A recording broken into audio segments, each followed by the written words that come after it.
மனிதானே மகத்தானவன், மனிதானே மகத்தானவன், மனிதானே மகத்தானவன். அடுத்த கட்டத்துக்கு கொண்டு போகணும். நம்ம கட்சி நெரேட்டிவ் இப்படி செட் பண்ணணும். நம்ம இதைத்தான் மக்கள்கிட்ட கொண்டு போகணும். மக்கள்கிட்ட இந்த கட்சியினுடைய தன்மையை தெரியும். நண்பர்கள் அனைவருக்கும் வணக்கம். பதிவுக்கு போறதுக்கு முன்னாடி இது வரைக்கும் நம்ம சேனல் சப்ஸ்கிரைப் பண்ணலன்னா சப்ஸ்கிரைப் பண்ணி சப்போர்ட் பண்ணுங்க. இணையத்துல ஒரு 2 வீடியோ வைரலா போயிட்டு இருக்கு. முதலாவதா நம்மளுடைய குடியரசுத் தலைவர் திரௌபதி முர்மு அவர்கள் ஒரு போட்டோ ஷேர் பண்ணியிருக்காங்க. அந்த போட்டோ ஷேர் பண்ணும்போது அது என்ன ஏது திடீர்னு இப்படி ஷேர் பண்ணிட்டாங்களே, ரஃபேல் விமானத்துல பயணம் பண்ணாங்க. ஆனா பக்கத்துல நின்று ஒருத்தரை வச்சு போட்டோ பிடிச்சிருக்காங்க. ஆனா அது ஒரு மெசேஜ் பாஸ் பண்ணியிருக்குன்னு எல்லாருமே பேசிட்டு இருக்காங்க. அது என்ன மெசேஜ்ன்னு பார்க்கும்போது, அதாவது ஆப்ரேஷன் சிந்தூர் டைம்ல பாகிஸ்தான்ல இந்த சிவாங்கி சிங் அப்படி, அதாவது நம்ம ஏர்ஃபோர்ஸ் பைலட்டை நாங்கள் கேப்சர் பண்ணி பிடிச்சி வச்சுட்டோம் அப்படின்னு சொன்னாங்க. இங்க இருக்கிற அனுதாபிகள்லாம் நம்ம ராணுவம் எல்லாம் என்ன வேடிக்கை பார்த்துட்டு இருக்கா அப்படின்னு சொல்லி எல்லாம் பாகிஸ்தானுக்கு ஆதரவாக பேசுனதெல்லாம் நம்ம கவனிச்சோம். அப்ப அப்படி எல்லாம் இல்லை அப்படின்னு காட்டுறதுக்காக தான் தில்லா நிக்க வச்சு போட்டோ ஷேர் பண்ணியிருக்காங்கன்னு இன்னைக்கு இணையத்துல வைரலா போயிட்டு இருக்கு.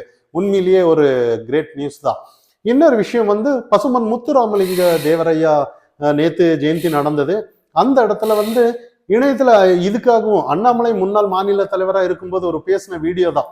அப்போ 1956 அதாவது பெரிய ஒரு மாநாடு நடக்குது. அந்த மாநாட்டுல பிடி ராஜன் கூட அண்ணாதுரை அவர்கள் போறாரு. ஏதோ ஒரு பேச வாய்ப்பு கிடைக்கும் போது சில தவறான கடவுள் மறுப்பு கொள்கையை பத்தி பேசினதுனால பசும்பன் முத்துராமலிங்க தேவரையா உக்கிரமா பேசின விஷயம்தான்.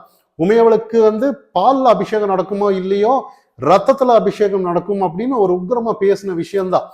அதுக்கப்புறம் பிடி ராஜன் எல்லாருமே அண்ணாதுரையை மறைச்சி வச்சு ஓடிட்டாங்க அப்படின்னு சொன்ன விஷயம் எல்லாருக்கும் தெரிஞ்ச இந்த வீடியோ தான் பரவலா ஓடிட்டு இருக்கிறத நம்ம கவனிக்கலாம். இன்னொரு விஷயம் என்னன்னா, இன்னைக்கு பசுமன் முத்துராமலிங்க ஐயா தேவர் இருந்திருந்தானா கடவுள் மறுப்பு கொள்கையை பேசுறதுக்கு யாராவது தைரியம் இருக்கா அப்படின்ற மாதிரி தான் இதெல்லாம் பார்க்கும்போது நமக்கு நினைவுக்கு வருது. ஆனா நேத்து பசுமன் முத்துராமலிங்க தேவர் ஐயா நிகழ்ச்சியில நிறைய பேர் ராமநாதபுரம் போய் எல்லாம் மாலை போட்டாங்க, எல்லாம் பண்ணாங்க. ஆனா ஒரு விஷயம் பாருங்க, அதாவது செங்கோட்டையன் அவர்கள் ஓபிஎஸ் அவர்கள் ஒரு வாகனத்துல ஒட்டுக்கா வர்றாங்க. இந்த சிம்பல் எதை காட்டுறதுன்னா எல்லாருமே சொல்றாங்க, அதாவது அதிமுக ஒருங்கிணைக்கதான் அப்படின்னு ஒரு விஷயத்த சொல்லிட்டு வரலாம். ஆனா இதுக்கு முன்னாடி இந்த அதிமுக பாஜக ஒரு பெரிய எதிர்பார்ப்பு இருந்தது, அதாவது தாவேக்கா வர்றாங்களோ அப்படின்ற மாதிரி. நிர்மல்குமார் அவர்கள் ஒரு கிளியரான நியூஸ் சொல்லி இருந்தான்னா இந்த குழப்பம் இருக்காதுன்ற மாதிரி தான். ஏன்னா நிர்மல்குமார் அவர்கள் ஒரு விஷயத்த நாங்க பழைய ஸ்டாண்ட்ல தான் இருக்கோம்னு சொல்லிட்டு போனாரு. ஆனா அந்த இடத்துல பழைய ஸ்டாண்டு என்னங்கிறது சொல்லல. பழைய ஸ்டாண்டு அவங்க பாஜக கூட கூட்டணி யார் இருந்தாலும் நாங்க வரமாட்டோம், திமுகவை ஒழிக்கணும் அப்படின்ற மாதிரி கருத்துக்கள் இருந்தாலும் நேற்று அதை சொல்லியிருக்கலாமே கிளியரா. நிர்மல்குமார் அவர்கள் கூட்டணி கிடையாது, பாஜக கூட்டணியோடவும் கூட்டணியில கூட இருக்கிற அதிமுக கூட கூட்டணி இல்லைன்னு அந்த விஷயத்த சொல்லல. ஆனா இன்னைக்கு ஒரு அறிக்கையில நவம்பர் 5ஆம் தேதி ஏதோ ஒரு பெரிய மாற்றம், பொதுக்குழு கூட்டி அதுல பேசி 5ஆம் தேதியே ஒரு முடிவுக்கு வர்ற கூட்டணி யாரு என்னன்னு சொல்லலாம் அப்படின்னு. ஏன் இவங்க அப்படி சொல்றாங்கன்னா, தாவேக்காங்கிற கட்சி இருக்கா இல்லையான்ற அளவுக்கு இன்னைக்கு தொண்டர்கள் மனநிலை இருக்கு. 5ஆம் தேதி வெளியிட்டுட்டான்னா அது தேர்தலுக்கு ஒரு நல்ல பயன் அளிக்கும், அப்பதான் உற்சாகமா இருப்பாங்க தொண்டர்கள் எல்லாம் அப்படின்ற மாதிரி ரசிகர்கள் எல்லாம் சீக்கிரமா ஒரு நிலைப்பாடு எடுக்கிறாங்கன்னு. ஆனா இங்க எந்த ஒரு காரணத்தை கொண்டோ அதிமுக பாஜக கூட வரல அப்படின்னு நிர்மல்குமார் அவர்கள் சொல்லலைங்கிறது நமக்கு அந்த இடத்துல சில கவனிக்கப்பட வேண்டிய விஷயம். இங்க அதிமுக கிட்ட எடப்பாடி பழனிசாமி அவர்கள் கிட்ட நிறைய கேள்வி கேட்கிறாங்க. சார் நீங்க இந்த மாதிரி பெரிய மகத்தான கூட்டணி வர்றாங்கன்னு சொன்னீங்களே அப்படின்னு கேட்கும்போது, நாங்க எந்த பேச்சுவார்த்தையும் பண்ணல, அவங்களும் எங்க கூட எந்த பேச்சுவார்த்தையும் பண்ணல அப்படின்னு ஒரு மலுப்பல்ல இருந்தது.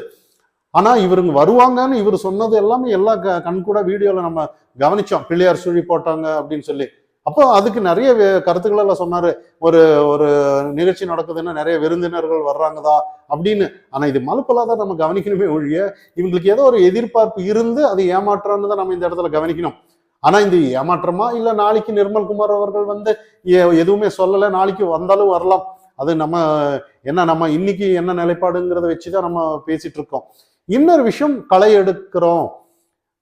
அதிமுகவில் நிறைய கலைகள் இருக்கு, அதை நாங்க ஒரு மரம் ஆனாலும் கலைகள் எடுத்தாதான் நல்லா வளரும் அப்படின்னு சொன்னது எதை குறிக்கிறாருன்னு நமக்கு தெரியல. ஏன்னா டிடிவி தினகரன் அவர்கள் முந்தி இருந்து அவர் துரோகி அது இதுன்னு பேசுறாங்க. 2 சைடு மாறி மாறி. செங்கோட்டையன் அவர்களோட நிலைப்பாடு என்ன, அந்த சிம்பல் எதை காட்டுது, 2 பேரும் எப்படி வந்துடலாம், அதுவும் இந்த 2026 தேர்தல் நேரத்துல இப்படி எல்லாம் வர்றதெல்லாம் ஏதோ இவர் திமுக பி டீம் இது அதனால இப்படிதான் பண்றாங்கன்னு சொல்ல வர்றது. ஆனாலும் கூட இன்னைக்கு அதிமுக பாஜக கூட்டணி பலமா தான் இருக்கா அப்படிங்கிற ஒரு கேள்வி இருக்கு. இதே நிலை இருந்தானா திமுகவுக்கு பக்க பலமா வெற்றி கூடும் அப்படின்னு தான் நம்ம கவனிக்கப்பட வேண்டிய விஷயம். ஆனா திமுக இப்ப யாருக்கு பதில் சொல்லிட்டு இருக்குங்கன்னா, அதாவது செல்வ பெருந்தகை வந்து சில ஒரு அமைச்சர் அயோக்கியன் அது இதுன்னு ஒரு பேச்சு பேசினதும், ஆனா ஒரு கல்யாண மேடையில வந்து முதலமைச்சர் ஸ்டாலின் அவர்கள் பேசுறாரு, இந்த மாதிரி ராகுல் காந்தி நாங்கெல்லாம் யார் தெரியுமா, நாங்கெல்லாம் சகோதரர் மாதிரி, அவர் மைடியர் அப்படின்னு கூப்பிடுவாரு, நான் சகோதரர்னு கூப்பிடுவேன், ஏதோ ஒரு டயலாக் எல்லாம் பேசிட்டு இருந்தார், நல்லா நான் பார்க்கல. ஆனா இதெல்லாம் எதுக்காக சொல்லணும்னா இது ஒரு சிம்பாலிக்கா சொல்ற விஷயம்தான். அதாவது கூட்டணி விட்டு எல்லாம் நீங்க போகாதீங்க, ராகுலும் நாங்கெல்லாம் அந்த தொடர்புல இருக்கோம், நீங்க ஏதோ சீட்டு வேற ஏதாவது எக்ஸ்ட்ரா வேணும்னாலும் வாங்கிக்கிங்கப்பா, நான் போகாதீங்க, அதுக்காக இந்த வார்த்தை அப்படின்னு நம்ம கவனிக்கணும்.